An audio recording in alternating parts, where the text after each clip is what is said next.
तो साथियों नमस्कार और स्वागत है आप सभी का। और हम बात कर रहे हैं आज एक वैज्ञानिक के बारे में जिनका नाम है स्टीफन विलियम हॉकिंग।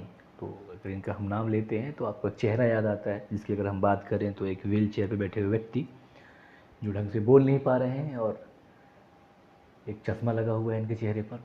उनके बारे में बात कर रहे हैं, जो महान वैज्ञानिक माने जाते हैं, लेकिन इन्हें कोई भी नोबेल पुरस्कार नहीं मिला। खैर, ये अलग चीज़ है, ये जानकारी के लिए है कि इन्हें कोई भी नोबेल पुरस्कार नहीं मिला है, ये फैक्ट है, ध्यान रखिएगा आप। तो इनकी बात करें तो इनका जन्म 8 जनवरी 1942 को हुआ था और इनका देहांत 14 मार्च 2018 को हुआ था, जो कि एक विश्व प्रसिद्ध भौतिक विज्ञानी, ब्रह्मांड विज्ञानी, लेखक और कैम्ब्रिज विश्वविद्यालय में सैद्धांतिक ब्रह्मांड विज्ञान केंद्र यानी कि सेंटर फॉर थ्योरेटिकल कॉस्मोलॉजी के शोध निर्देशक थे। और इनका थोड़ी सी और बात करें बेहतरीन तरीके से तो 21 वर्ष के जब ये थे तो इनको 21 वर्ष की उम्र में ही मोटर न्यूरॉन की एक बीमारी हो गई थी, जिसका नाम है एमियोट्रोफिक लेटरल स्क्लेरोसिस, जिसके चलते वे चलने फिरने में अक्षम हो गए और उनका जीवन व्हील चेयर पर सिमट गया।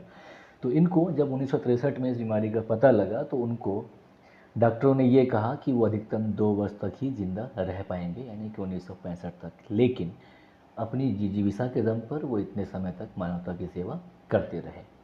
इसके अलावा अब हम बात कर लें कि स्टीफन हॉकिंग ने कुछ सिद्धांत दिए और कुछ सिद्धांतों का सरलीकरण किया उनके बारे में। तो सरलीकरण जिस सिद्धांत का किया, अगर उसकी बात करें तो उसमें शामिल है बिग बैंग सिद्धांत। तो स्टीफन हॉकिंग जो है ये ब्रह्मांड की रचना को एक स्वतः स्फूर्त घटना मानते थे। उनका मानना था कि बिग बैंग से पहले कुछ भी नहीं था, परंतु वह एकदम सपाट नहीं है, बल्कि ऊर्जा और भौतिक पदार्थ के दबाव के कारण आपस में घूमे हुए हैं। और यहाँ आपकी जानकारी के लिए बता दूं कि बिग बैंग सिद्धांत का प्रतिपादन जॉर्ज लेमेंटर ने सन 1960-70 ईस्वी के मध्य में किया था। और वास्तविक और काल्पनिक समय का जो कॉन्सेप्ट है ये इनका ही देन है। इन्होंने कहा कि हॉकिंग के अनुसार वास्तविक समय वो समय है जिसका एहसास इंसानों को होता है, जबकि काल्पनिक समय वह है जिसमें या जिससे दुनिया असल में चल रही होती है।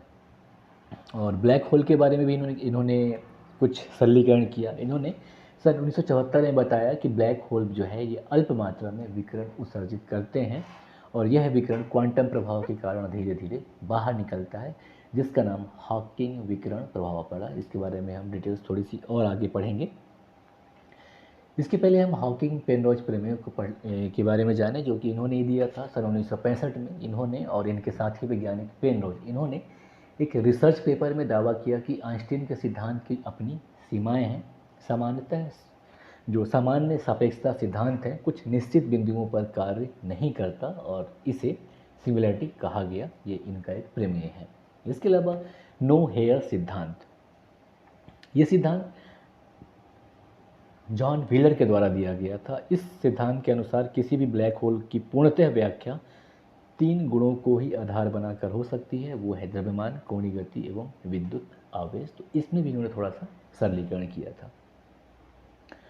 अब एट ए ग्लेंस अगर हमको देखें एक नज़र में स्टीफन हॉकिंग को, तो जो कि प्रतिष्ठित कैम्ब्रिज विश्वविद्यालय में सैद्धांतिक ब्रह्मांड के निदेशक, हॉकिंग को आइंस्टाइन के बाद सबसे विद्वान भौतिक शास्त्री के रूप में जाना जाता है।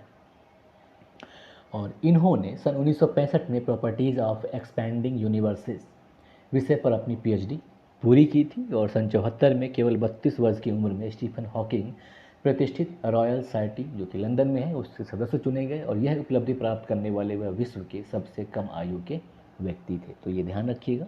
इसके अलावा वर्ष 2003 में इन्हें फंडामेंटल फिजिक्स पुरस्कार और 2006 में कॉपले मेडल और 2009 में उन्हें प्रेसिडेंशियल मेडल ऑफ फ्रीडम से सम्मानित किया गया था। इसके अलावा सन 2014 में हॉकिंग की प्रेरित जो उनकी ज़िंदगी है उस पर आधारित एक ऑस्कर विजेता film the theory of everything release हुई थी। ध्यान दीजिएगा, मतलब इनको नोबेल पुरस्कार कभी मिला नहीं। खैर, इनके जीवन के ऊपर जो मूवी बनी सन 2014 में जिसका नाम था the theory of everything release हुई और ये फिल्म ऑस्कर विजेता थी। इसके अलावा बहुत सारे पुरस्कार तो इन्होंने जीता ही, और इसके अलावा इन्हें अमेरिका का सर्वोच्च नागरिक सम्मान दिया गया और वो अकादमी ऑफ साइंस के भी सदस्य थे।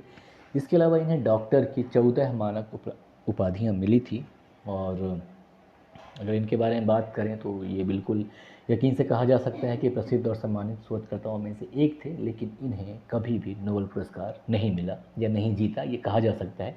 खैर, इनके द्वारा रचित कुछ पुस्तकें हैं, जिसमें प्रमुख पुस्तक हैं उनकी बात करें तो इन्होंने सन 1988 में, ये पहली बार तब चर्चा में आया जब इनकी पुस्तक a brief history of time बाज़ार में आई थी। और ये जो पुस्तक है 243 सप्ताह तक लगातार बेस्ट सेलर बनी और गिनीज बुक में शामिल पुस्तक है ये, जो कि 40 भाषाओं में उपलब्ध है। और उनकी जो पुस्तक है इसकी 1 करोड़ से ज़्यादा प्रतियां बिकी थी। इसके अलावा इसे दुनिया भर में साइंस से जुड़ी सबसे ज़्यादा बिकने वाली पुस्तक माना जाता है। तो देख लीजिएगा, ये a brief history of time जो सबसे ज़्यादा साइंस से जुड़ी बिकने वाली पुस्तक है। इसके अलावा ब्रह्मांड के रहस्यों को समझाने के लिए इन्होंने a brief history of time के अलावा भी इन्होंने the grand design universe in nutshell, my brief history, the theory of everything जैसी पुस्तकें लिखी। ठीक है, इसके अलावा इन्होंने लाइफ इन द यूनिवर्स संबोधन में उन्होंने भविष्य में मनुष्य और एलियन के मिलने की संभावना भी जताई थी। इसके अलावा इनका कहना था कि यदि पृथ्वी पर जीवन की उत्पत्ति का समय सही है तो ब्रह्मांड में कई ऐसे तारे हो सकते हैं जहाँ जीवन हो सकता है। ये इनका ही कॉन्सेप्ट था। और एक चर्चित TV show the big bang theory की कुछ कड़ियों में इन्होंने भी हिस्सा लिया था। इसके अलावा ब्रह्मांड में जो भी घटनाएं घटित हो रही हैं तो उन सभी घटनाओं को समझाने के लिए कुछ मूलभूत नियम बताते हुए स्टीफन हॉकिंग का कहना था कि ब्रह्मांड में ऐसा कुछ नहीं है जो इन नियमों के विरुद्ध चले, यानी कि सभी चीज़ जो हो रहे हैं वो एक नियम के हिसाब से ही हो रहा है। इसके अलावा इन्होंने विज्ञान और ब्रह्मांड के जटिल गूढ़ रहस्यों को खोलते हुए ब्लैक होल और बिग बैंग के सिद्धांत को समझाने में अपना अहम योगदान दिया। इसके लिए भी इनको याद किया जाता है। और इनका जो ब्लैक होल का सिद्धांत है इन्होंने जो बताया, तो जो हम आज जान रहे हैं ब्लैक होल के बारे में वो इनके सिद्धांत पर ही आधारित है। और सन 1974 में ब्लैक होल इतने काले नहीं, इन्होंने इस शीर्षक से एक लेख प्रकाशित किया था, शोध पत्र प्रकाशित किया था। और उस शोध पत्र ने सामान्य सापेक्षता सिद्धांत और क्वांटम भौतिकी के सिद्धांतों के आधार पर यह दर्शाया कि ब्लैक होल जो है ये अल्प मात्रा में विकिरण भी उत्सर्जित करता है। इसके अलावा इन्होंने यह भी प्रदर्शित किया कि ब्लैक होल से उत्सर्जित होने वाला विकिरण क्वांटम प्रभाव के कारण धीरे धीरे बाहर निकलता है और ये जो प्रक्रिया है ये लंबे अंतराल तक चलने के बाद आखिरकार ब्लैक होल वाष्पन को प्राप्त कर लेते हैं।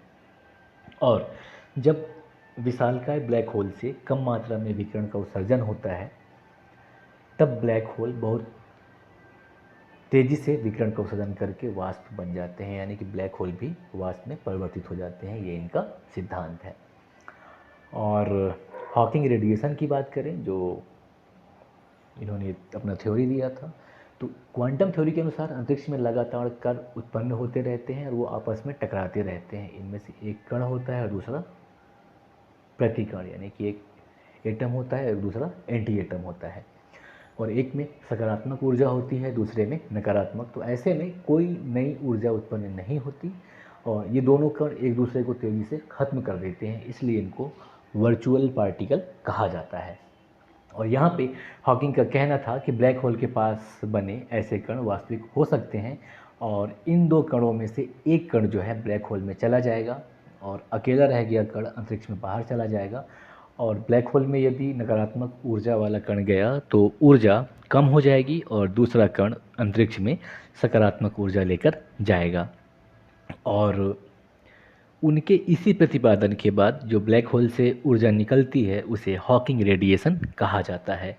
और अप्रैल 2007 में अमेरिकी अंतरिक्ष एजेंसी नासा ने सम्मान स्वरूप जब अटलांटिक महासागर के ऊपर 2 घंटे के लिए शून्य गुरुत्वाकर्षण में रहने का अवसर दिया तो उन्होंने कहा था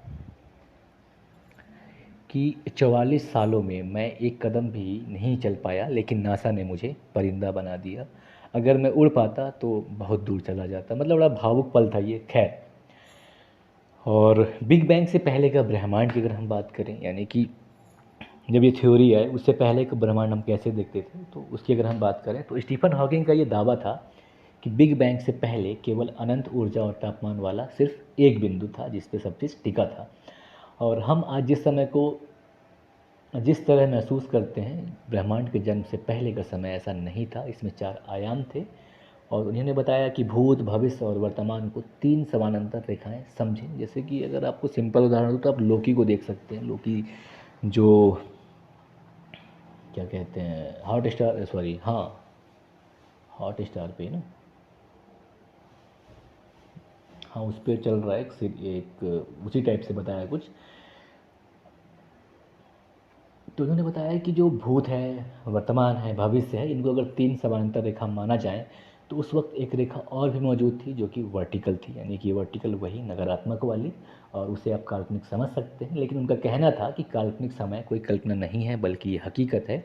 हाँ, इसे आप देख नहीं सकते लेकिन महसूस कर सकते हैं। इसके अलावा हॉकिंग जो थे वो थोड़ी नास्तिकवादी थे। उनके दर्शन की अगर हम बात करें तो इन्होंने 2014 में स्पेनिश भाषा के एक समाचार पत्र जिसका नाम एल मुंडो है, उसको दिए हुए साक्षात्कार में इन्होंने कहा था कि वैज्ञानिक दृष्टि से ब्रह्मांड को समझने की ज़रूरत है। गुरुत्वाकर्षण के नियम के मौजूद होने की वजह से ब्रह्मांड बिना किसी की मदद के खुद को तैयार कर सकता है, और इनका या इसका ब्रह्मांड का भगवान से कोई लेना देना नहीं है। और विज्ञान द थ्योरी ऑफ एवरीथिंग के करीब आ रहा है, और जब ऐसा होता है तो हम ब्रह्मांड के भव्य डिजाइन को जान जाएंगे। और इन्होंने कहा था, मतलब चूंकि नास्तिकवादी थे, इन्होंने कहा कि धर्म और विज्ञान के बीच एक बुनियादी अंतर है। धर्म जहाँ आस्था पर टिका है, वहीं विज्ञान जो है अवलोकन यानी कि ऑब्जर्वेशन और रीज़न पर चलता है, और विज्ञान जीत जाएगा क्योंकि यह काम करता है। बहरहाल इन्होंने फिर आगे कहा कि हम सभी जो चाहें उस पर विश्वास करने के लिए स्वतंत्र हैं। मेरा मानना है कि कोई भगवान नहीं है, इन्होंने ऐसा कहा। और किसी ने भी हमारा ब्रह्मांड नहीं बनाया है और कोई भी हमारे भाग्य को निर्देशित नहीं कर सकता है, इन्होंने ब्रह्मांड के संदर्भ में ये कहा था। और इन्होंने ये भी कहा कि हम एक बहुत ही औसत तारे के एक छोटे ग्रह पर बसे बंदरों की उन्नत नस्ल हैं, मगर हम ब्रह्मांड को समझ सकते हैं, और यही बात हमें बहुत खास बना देती है। और भारत के संदर्भ में बात करें तो जो स्टीफन हॉकिंग हैं, ये भारत भी आए थे वर्ष 2001 में। 16 दिन की यात्रा पर आए थे, और ये उनकी दूसरी भारत यात्रा थी। और इससे पहले सर 1959 में वो आए थे। और लेकिन जो उनकी दूसरी यात्रा है, तो भारत के आम लोगों को इस भौतिकी विज्ञानी से परिचित करवाया, क्योंकि 1959 में देश में उतना मतलब समाचार का या साधन नहीं था, या फिर संचार का साधन नहीं था, जिसकी वजह से लोग उतना नहीं जान पाए। लेकिन जब 2001 में आए तो जितने भी अकादमिक संस्थान थे बहुत सारे उसके आयोजन में इन्होंने शिरकत की, और इन्होंने हमारे गणित और भौतिकी के ज्ञान की भी बहुत सारी तारीफ़ की। और ये जब 2001 में भारत यात्रा पे आए तो इन्होंने जो जो टेरी स्थित है मुंबई में, Tata institute of fundamental research, इसमें इन्होंने इंटरनेशनल फिजिक्स सेमिनार के दौरान अपनी रिसर्च के लिए पहले सरोजनी दामोदरन फेलोशिप अवार्ड से नवाजा गया था, है ना। तो ये था स्टीफन हॉकिंग के बारे में कुछ जानकारी, जो थोड़ी बड़ा तो हो गया है वीडियो, पर आई थिंक कि ये आपके काम आए। और इसमें जो भी चीज़ हैं वो